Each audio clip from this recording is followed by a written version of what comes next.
Assalomu alaykum aziz dehqonlar. Achchiq qalampirda o'g'itlashni eng to'g'ri boshlash avval tuproq tahlilini qilishdir.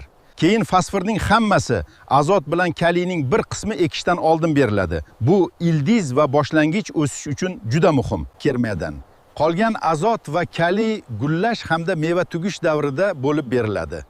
Tuproq P6 dan 6-8. Albatta, achchiq qalampirni yaxshi hosil bilan olish uchun eng muhim narsa issiq, quyosh, bir maromdagi namlik va ortiqcha azotdan saqlanish. Qalampir issiqsevar ekin bo'lib, quyoshli joyni, yaxshi drenajli va organik moddaga boy tuproqni yoqtiradi. Tuproq pH taxminan 6.0-608 atrofida bo'lsa, yaxshi natija beradi. Birinchidan, joy va tuproq tanlash. Maydon kuniga kamida 6-8 soat quyosh olsin. Tuproq suvni ushlab qolib botqoqlashmasin. Qalampirda suv turib qolishi ildiz va barg muammolarini kuchaytiradi. Ekin ekishdan oldin chirigan go'ng yoki kompost solib, tuproqni yumshatish foydali. Ikkinchidan, urug' va ko'chat. Achchiq qalampir odatda ko'chat usulida yetishtiriladi. Urug'ni dala yoki bog'ga ko'chirishdan taxminan 8-10 hafta oldin sepsangiz yaxshi. Sifatli ko'chat odatda 5-8 haftalik, 5-7 ta haqiqiy bargli, ildizi yaxshi rivojlangan bo'ladi. Uchinchidan, qachon ko'chirish kerak? Ko'chatni tashqariga faqat tuproq yaxshilab qizigandan keyin ko'chiring. Qalampir sovuqqa sezgir. Kechasi harorat barqaror iliq bo'lishi, tuproq esa sovuq bo'lmasligi kerak. Sovuqda o'sish sustlashadi va gullash hosil kamayadi. To'rtinchidan, ekish oralig'i. Amaliy oraliq sifatida ko'pincha tub oralari 30-45 cm, qator oralari 60-90 cm ishlatiladi. Juda zich ekilsa, shamollanish yomonlashadi, kasallik va zararkunanda xavfi ortadi. Beshinchidan, sug'orish.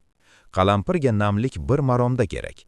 Chuqur sug'orish yaxshiroq, tomchilatib sug'orish esa eng qulay usullardan biri. Notekis sug'orish, ya'ni ba'zan quruq, ba'zan juda nam holat, gul to'kilishi va mevaning pastki qismida qorayish kabi muammolarni kuchaytiradi. O'g'itlash. Eng to'g'ri yo'l avval tuproq tahlili qilish. Odatda ekishdan oldin asosiy o'g'it beriladi, ko'chat ko'chirganda starter oziqlantirish qilinadi, keyin esa birinchi mevalar bog'langach qo'shimcha oziqlantirish beriladi. Azotni ortiqcha bermang. U bargni ko'paytirib, mevani kechiktirishi mumkin. Parvarish. Begona o'tlarni vaqtida yo'qoting. Tub tagiga mulch solsangiz, namlik saqlanadi va o't kamayadi. Juda kuchli issiqda mevada kuyish bo'lishi mumkin, shuning uchun ayniqsa jazirama hududlarda yengil soyalanish ham foyda beradi. Zararkunanda va kasalliklar. Achchiq qalampirda ko'p uchraydigan muammolar orasida trips, shira, oq qanot, kana va viruslar bor. Trips va shiralar nafaqat o'simlikni zaiflashtiradi, balki ayrim viruslarni ham tarqatishi mumkin. Shuning uchun dalani tez-tez ko'zdan kechirish, begona o'tlarni tozalash va zararlangan o'simliklarni erta aniqlash juda muhim. Almashlab ekish. Qalampirni ketma-ket bir joyga ekmang. Ayniqsa pomidor, kartoshka, baqlajon ekilgan joyga darrov qayta ekish tavsiya etilmaydi. Kamida 3 yil almashlab ekish foydali. Hosilga kirishi. Ko'pchilik achchiq qalampir turlari ko'chat ko'chirilgandan keyin taxminan 70-85 kunda hosil bera boshlaydi. Ayrim kechpishar navlarda bu muddat uzoqroq bo'lishi mumkin. Qisqa amaliy sxema. Qalampirda o'g'itni bir yo'la berishdan ko'ra 2-4 bosqichga bo'lib berish yaxshiroq. Ayniqsa fosforni boshida, azot va kaliyni esa o'sish, gullash, hosil bog'lash davrlariga bo'lib berish foydali ekan. Albatta, achchiq qalampirda o'g'itlashning eng to'g'ri tartibi shunday. Avval tuproq tahlili qilinadi. Keyin fosforning hammasi va azot hamda kaliyning bir qismi ekishdan oldin beriladi. Qolgan qismi esa gullash va meva tugish davrida bo'lib beriladi. Qalampir odatda pH 6.0-6.8 atrofidagi tuproqda yaxshi o'sadi. Azotni oshirib yuborish esa bargni ko'paytirib, mevaga kirishni sekinlashtirishi mumkin. Birinchi, yer tayyorlashda. Ekishdan oldin yerga chirigan gung yoki kompost berish foydali, lekin yangi gung bermang. Mineral o'g'itlashda asosiy qoida: barcha fosfor P2O5 va azot N hamda kaliy K2O ning taxminan yarmi ko'chat ko'chirishdan oldin yoki ko'chirish paytida tuproqqa aralashtiriladi. tuproq tahlili bo'lmasa, ko'plab qo'llanmalarda qalampir uchun balansli o'g'it tanlash tavsiya qilinadi. Ikkinchi, ko'chat ko'chirganda. Ko'chat o'tirganda fosfori yuqori starter eritma berish foydali. Bu ildizning tez tutishiga va ko'chatning stressdan tez chiqishiga yordam beradi. Ayrim tavsiyalarda starter eritma bevosita ko'chat suviga qo'shiladi. Uchinchi, o'suv davri boshida. Ko'chat ko'chganidan keyin dastlabki haftalarda qalampirga juda kuchli azot bermang. Bu davrda maqsad o'simlikni bo'yga urdirish emas, balki sog'lom ildiz va barg massasini shakllantirish. O'simlik bargi och yashil bo'lib qolsa yoki o'sishi sust bo'lsa, azotning kichik qo'shimcha oziqlantirishi kerak bo'lishi mumkin.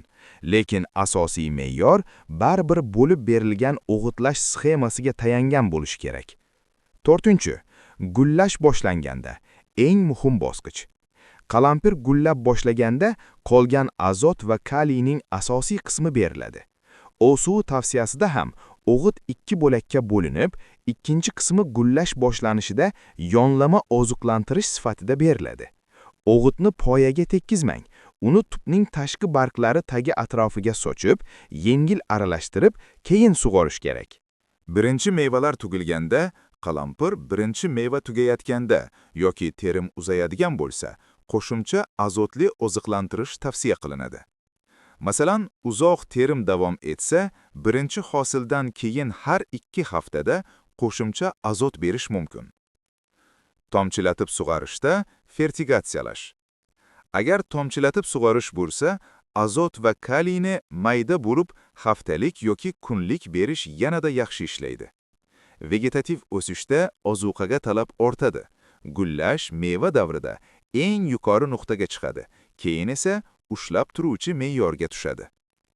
Eritma o'g'it odatda sug'orishning oxirida yuboriladi va keyin liniyalar 5-10 daqiqa toza suv bilan yuviladi.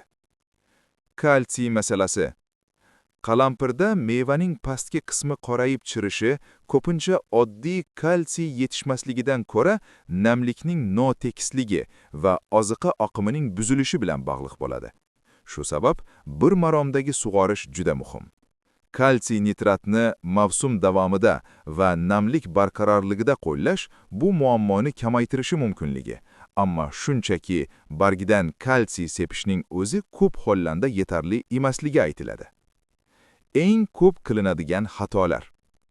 Karbamidni bir yo'la ko'p berish, fosforni tahlilsiz ortiqcha solish, o'g'itni poyaga yaqin tashlash, sug'orishni notekis qilish bular hosilni pasaytiradi.